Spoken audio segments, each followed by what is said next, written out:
Samuel Eto'o, l'homme qui a fait plier l'État du Cameroun. L'un de mes films préférés, c'est Gladiateur. Les plus anciens, les cinéphiles connaissent certainement Maximus, cet ancien esclave qui est parvenu à braver l'Empire romain en faisant chuter l'empereur. C'est une histoire qui est mythique. Et c'est très drôle parce que l'histoire de Samuel Eto'o aujourd'hui s'apparente à cela. Samuel Eto'o est clairement en train de faire plier l'État du Cameroun dans le dossier opposant la FECAFOOT, la fédération qu'il dirige, au ministère des Sports. Parce qu'aujourd'hui, la situation a pris un autre niveau. Et on est en train de vivre des choses rocambolesques au Cameroun. Ce qui se passe est juste du jamais vu dans l'univers mondial. Alors, hier, je vous ai laissé en vous donnant une information qui n'était pas tout à fait exacte, dans laquelle je disais que la FECAFOOT avait prévu un bus qui mettrait 7 heures de temps pour arriver à Garoua, dans le nord du Cameroun, pour jouer le match. Ce n'est pas vrai, l'information n'était pas bonne, je n'avais pas bien vérifié. Si certaines sources l'annonçaient, je n'ai pas vraiment contre-checké. Et en réalité, ce n'était pas du tout le cas. C'était un vol prévu. Alors, quel est le problème aujourd'hui pour ceux qui découvriraient le conflit qui fait rage au Cameroun en ce moment? Parce que derrière tout ça, il y a une question d'argent. Le conflit actuel, qui est ouvert et vu de tout le monde entier, oppose Samuel Eto'o au ministre des Sports. Samuel Eto'o, président de la Fédération camerounaise de football, se retrouve dans l'incapacité de pouvoir gérer sa fédération comme il le souhaiterait, parce qu'en face, le ministre des Sports a décidé simplement de lui mettre les bâtons dans les roues, si on peut dire ça comme ça. Parce qu'au Cameroun, il existe un texte à peu près ambigu qui, en réalité, partage les responsabilités entre la fédération et le ministère sur la gestion du football. Ce qui est clair quand même, c'est que la Fédération camerounaise de football a des prérogatives qui lui sont données parce que, bien évidemment, en tant qu'instance du football, c'est elle qui est en coopération, en collaboration avec la Confédération africaine et la FIFA. Mais, au Cameroun, comme rien ne se passe jamais au Cameroun comme ailleurs, il fallait que le Cameroun ait sa singularité. Quelle est la singularité? C'est qu'il y a un conflit ancien entre Samuel Eto'o et le ministre des Sports, mais aussi d'autres personnes, parce que plus je creuse dans cette histoire, et plus je me rends compte que c'est très très sale.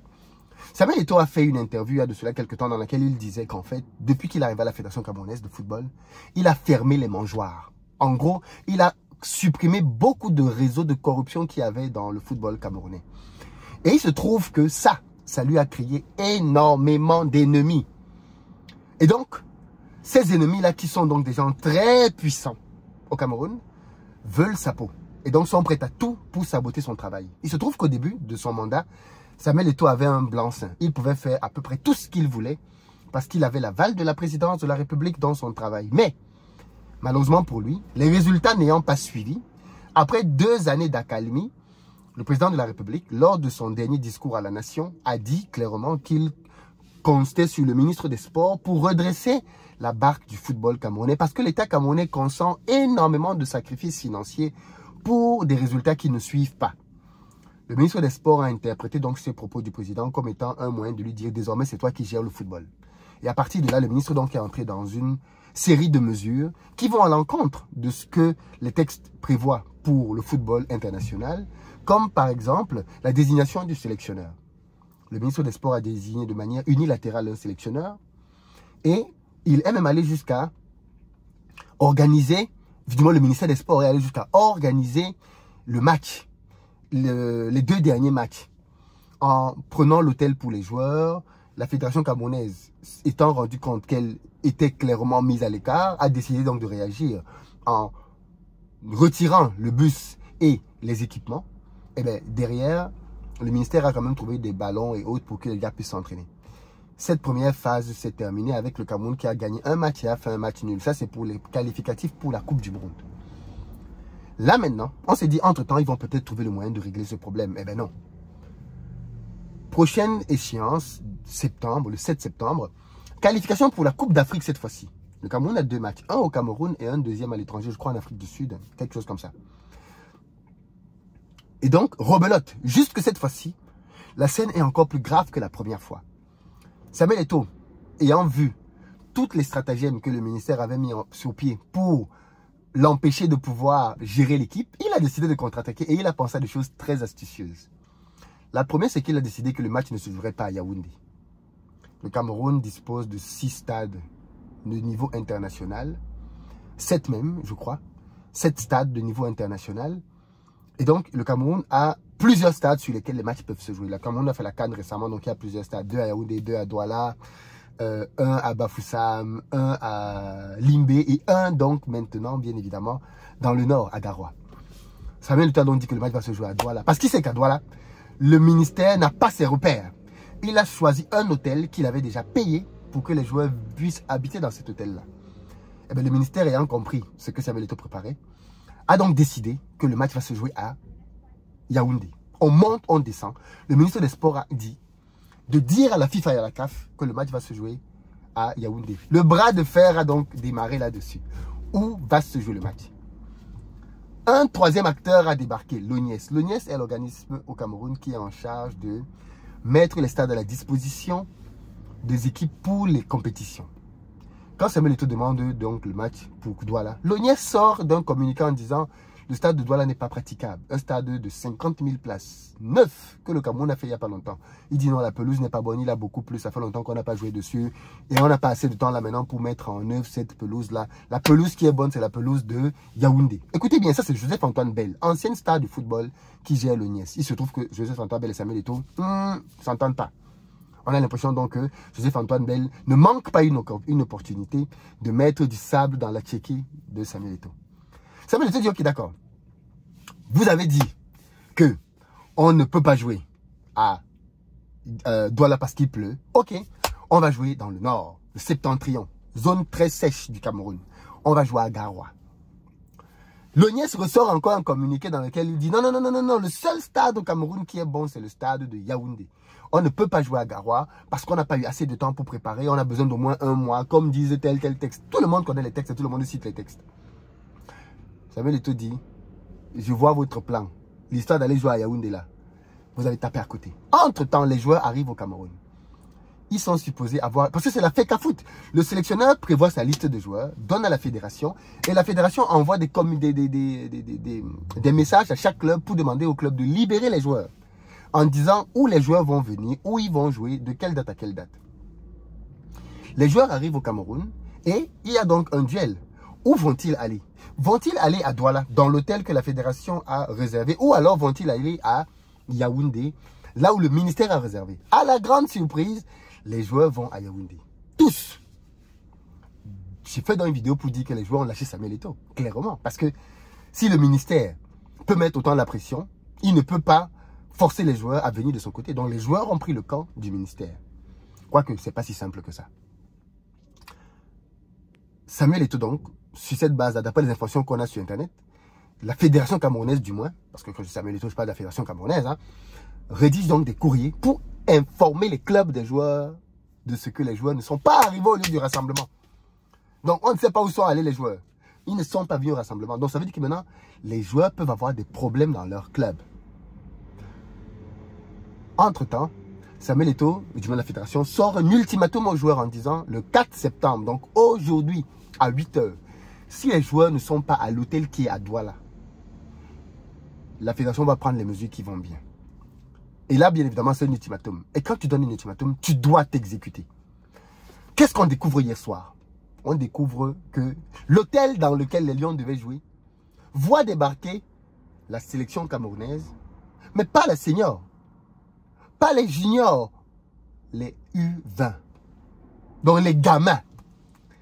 Samuel Eto'o fait venir les gamins, les U20, en disant que si le 4, les joueurs seniors ne sont pas à l'hôtel, les U20 vont jouer le match.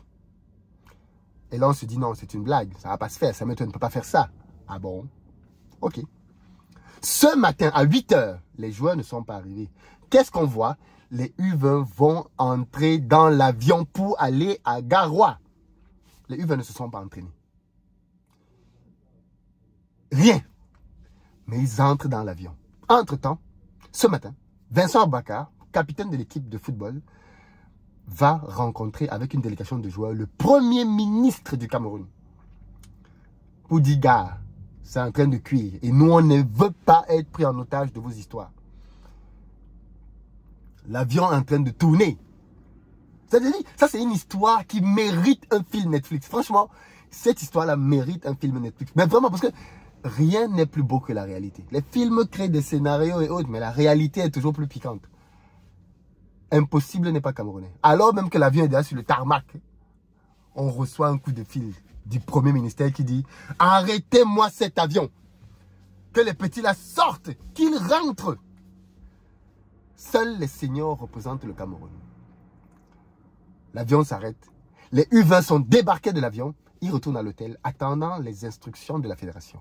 Ça veut donc dire qu'au moment où on parle, on est dans les négociations. Ça discute fort. Petit rappel, les amis, pour Back to Africa, les promotions se terminent demain. Si vous n'avez pas pris vos tickets demain, moi, ce n'est pas les ultimatums de Samuel ou de la FECAFOOT. Demain, si vous n'avez pas pris vos tickets, les prix augmentent. Vous pouvez tous les acheter après, mais ce sera plus cher. Donc, il vous reste 24 heures pour prendre vos prix. Si vous ne prenez pas vos billets vos billets maintenant, les prix vont augmenter, les amis. Bref, vous avez les liens dans la barre de description. Je reviens pour terminer donc les news. Maintenant donc, les tractations sont en train d'être faites entre la Fédération camerounaise. Alors, j'ai ma source, hein, très introduite, donc ce que je veux dire là est très très vérifié. Les tractations sont en train d'être faites. Parce qu'en réalité, personne n'imaginait que Samuel Eto'o serait allé aussi loin. Personne n'imaginait, parce que la dernière fois, il a plié devant beaucoup de choses. Parce qu'il a été surpris. Mais cette fois-ci, je pense qu'il avait bien préparé son truc. Il a informé les clubs, dont la pression est maintenant sur les joueurs. Il a trouvé des alternatives, même si c'est pour que le Cameroun soit ridiculisé. Il ne faut pas que le Cameroun perde sur tapis vert, parce que ça peut être une élimination. Donc, on va jouer, mais avec des enfants qui vont prendre 7-8-0. Mais au moins, la fédération va démontrer à tout le monde que c'est elle qui a le dernier mot quand on parle de football au Cameroun. Voilà donc la situation actuelle au pays. Le football. Pourquoi tout ceci arrive?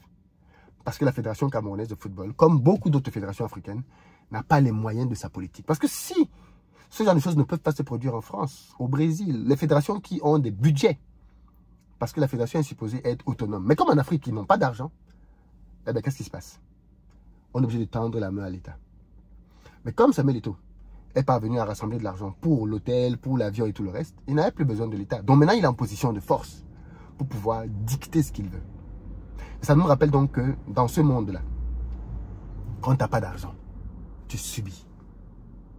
Quand tu n'as pas d'argent, c'est à tous les niveaux, tu subis. Quand tu as de l'argent, tu as du pouvoir.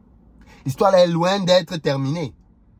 Mais dans tous les cas, aux dernières nouvelles, les joueurs qui étaient à Yaoundé, là où le ministre avait dit que le match allait se jouer, vont aller à Garoua. Les dernières nouvelles disent qu'ils vont aller à Garoua demain, jeudi. Ils sont en train de faire leur deuxième séance d'entraînement au moment où je tourne cette vidéo. Ils vont probablement faire une troisième ce soir. Demain, ils plient les bagages. Ils vont à Garoua pour jouer à Garoua. Les populations du Nord Cameroun sont donc très contentes de recevoir ce match des Lions indomptables. Ce n'est pas tous les jours que les matchs se jouent là-bas. Donc, ils vont pouvoir avoir la ferveur populaire au Nord Cameroun pour l'organisation de ce match de football. Mais en réalité, on est d'accord que ce n'est pas parce qu'on aimait trop les gens du Nord. C'est juste un conflit. Quand les éléphants se battent, les herbes souffrent. C'est juste un conflit qui a dirigé, délocalisé le match là-bas. Comment ça va se terminer? Je n'en sais rien. Le ministre n'a pas donné son dernier mot. Samuel Eto'o non plus. Comment ça va se terminer? Quel va être... déjà, partons du principe que les joueurs vont réellement y aller. Ça va être quoi la suite? Qui va être sur le banc de touche? Est-ce qu'on va encore avoir le problème de staff? Parce que jusqu'à présent, il y a le staff de Samuel Eto'o, le staff de la fédération et le staff du ministère. Quel va être le staff qui va accompagner Marc Brice? Dans quel état les joueurs vont arriver? Quelles prestations allons-nous avoir? Bref, bien malin celui qui peut prévoir ce qui va se passer dans les prochaines heures. Moi, j'observe, j'ai les infos, je vous partage. Peace.